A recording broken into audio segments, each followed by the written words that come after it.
Setiap zaman punya rahasianya sendiri, ada kisah yang disembunyikan, ada pula yang terlupakan. Pada video ini, kita akan membuka salah satu kisah yang jarang diungkap. Selamat datang di My Story.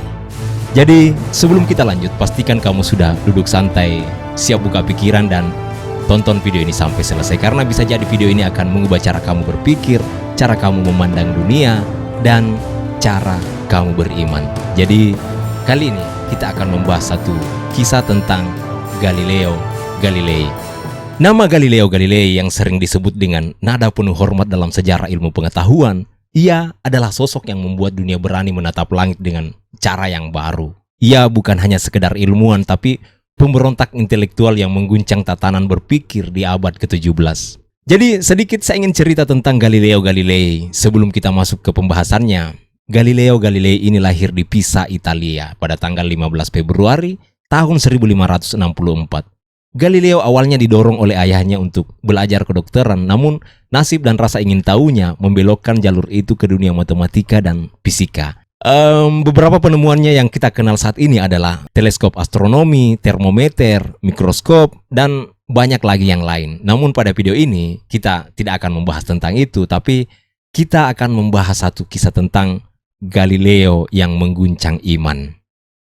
Sebelum Galileo, dunia sudah dikuasai oleh dua otoritas besar, filsafat Yunani, terutama Aristoteles, dan tafsir gereja. Eropa hidup dalam kosmos Aristoteles yang selaras dengan teologi Kristen, yaitu bahwa bumi adalah pusat segalanya. Benda-benda di langit seperti matahari, bulan, dan bintang dipercaya mengelilingi bumi. Langit di atasnya yang berlapis-lapis, jernih dan sempurna, tempat para malaikat berputar mengelilingi pusat ciptaan, yaitu kita manusia. Jadi bagi orang Kristen Eropa itu bukan hanya sekedar sebuah metafora, tapi itu adalah peta realitas. Nah, dalam pandangan ini bukan hanya tentang astronomi, tapi menopang rasa makna bahwa manusia dianggap sebagai pusat perhatian Tuhan. Langit yang sempurna melambangkan dunia ilahi, sementara bumi yang manusia pijak yang penuh dengan lumpur dan ketidaksempurnaan adalah sebuah panggung ujian moral. Jadi dalam pandangan itu mempelajari bahwa alam bukan hanya sekedar ilmu, tapi bagian dari memahami kehendak Tuhan.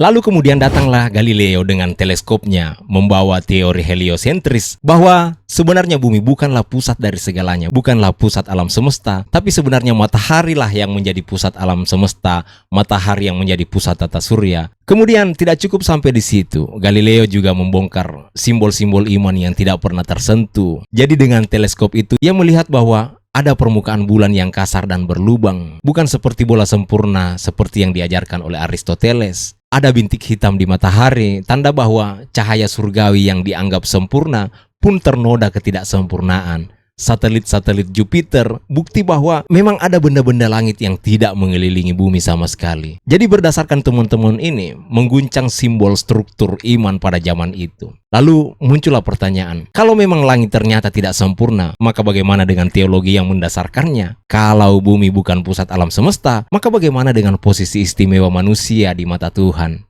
Jadi dari temuan-temuan itu, banyak yang menganggap bahwa Galileo ini adalah seorang yang ateis. Tapi Galileo tidaklah ateis, justru ia adalah seorang yang religius, tetapi dengan cara yang radikal pada zaman itu. Jadi ia percaya bahwa Tuhan memberi manusia dua kitab. Yang pertama adalah kitab suci, yaitu Wahyu yang tertulis untuk mengajarkan kita manusia tentang jalan keselamatan. Kemudian kitab alam, untuk mengungkap tatanan ciptaan melalui rasio dan pengamatan. Jadi bagi Galileo, temuan ini bukanlah sebuah penghinaan terhadap Tuhan, tapi justru pembenaran terhadap keagungan ciptaannya. Dan dengan teleskopnya itu, ia membaca kitab alam seperti membaca ayat suci. Galileo mengatakan bahwa tujuan Alkitab adalah mengajarkan kita bagaimana menuju surga, bukan bagaimana langit bekerja. Artinya, Galileo tidak melihat sains dan iman sebagai musuh, melainkan dua cara memahami realitas. Galileo menolak keras bahwa tafsir teolog harus mengatur bagaimana ilmuwan membaca alam. Jadi disinilah ketegangan muncul karena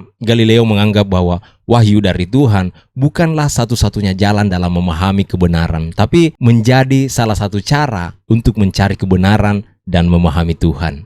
Nah, ketika Galileo berkata bahwa bumi berputar mengelilingi matahari, gereja pada masa itu sebagai pemegang otoritas tunggal atas penafsiran realitas menganggap bahwa itu bukan hanya sekedar pendapat ilmiah, tapi merupakan ancaman terbesar terhadap struktur kekuasaan dan makna yang sudah dibangun berabad-abad. Nah, bagi sebagian orang pada masa itu, heliosentrisme yang dibawa oleh Galileo ini berarti bahwa manusia bukan lagi pusat alam semesta, langit tidak lagi sempurna, Alkitab bisa jadi salah secara harfiah. Dan bagi gereja itu bukan hanya sekedar pergeseran pengetahuan, itu akan menjadi pergeseran posisi eksistensial manusia di hadapan Tuhan. Dan bisa jadi itu akan menghancurkan iman manusia. Dari itu banyak orang yang sulit menerima pendapat Galileo karena manusia ingin merasa penting. Namun justru dari situlah ada pelajaran yang coba Galileo sampaikan, bahwa dengan memahami tentang kita bukan pusat segalanya, kita akan belajar rendah hati, bahwa keberadaan kita ini kecil tapi bermakna. Galileo bukan ingin menghancurkan iman, tetapi memaksa iman kita untuk menjadi lebih matang dari sebuah keyakinan buta menuju keyakinan yang sadar bahwa kebenaran Tuhan itu bisa lebih luas dari apa yang tertulis dari kitab suci dan dari penafsiran manusia.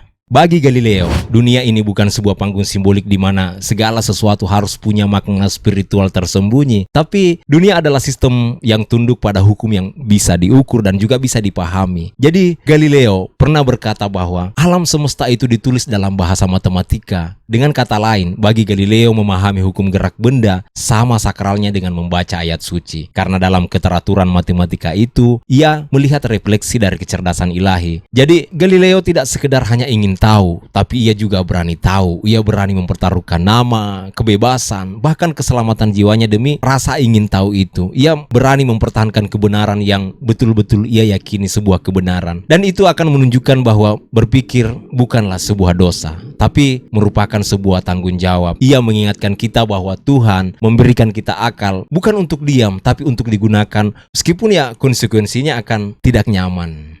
Bagi Galileo, kebenaran bukan hanyalah berasal dari wahyu yang sudah tertulis, bukan hanya dari tradisi, bukan hanya dari otoritas, tapi kebenaran juga bisa ditemukan dari eksperimen dan pengamatan. Galileo membuka jalan bagi manusia menuju cara berpikir modern, tapi ada harga yang harus dibayar mahal oleh Galileo. Tahun berikutnya, Galileo diadili oleh Inkuisisi Roma, sebuah pengadilan agama paling ditakuti di Eropa. Di bawah tekanan, ia dipaksa untuk menyangkal pandangannya, namun meski Galileo menandatangani surat penyangkalan itu, ia berpisik pelan dalam hati. Meski manusia menyangkal kebenaran itu, tapi dunia akan tetap berputar mengelilingi matahari. Galileo pun dijatuhi hukuman tahanan seumur hidup di Roma. Galileo menghabiskan sisa hidupnya dalam tahanan rumah di Arcetri dekat Florence. Di sanalah ia tetap menulis, ia tetap meneliti, bahkan dalam kondisi hampir buta, dan kemudian ia wafat pada tanggal 8 Januari tahun 1642 di usianya yang 77 tahun. Wafat tanpa rehabilitasi resmi. Namun, 350 tahun kemudian, dunia menyadari siapa yang benar. Pada tahun 1992, oleh Paus Yohanes Paulus II, gereja mengakui kesalahannya dan menyampaikan permohonan maaf dengan resmi.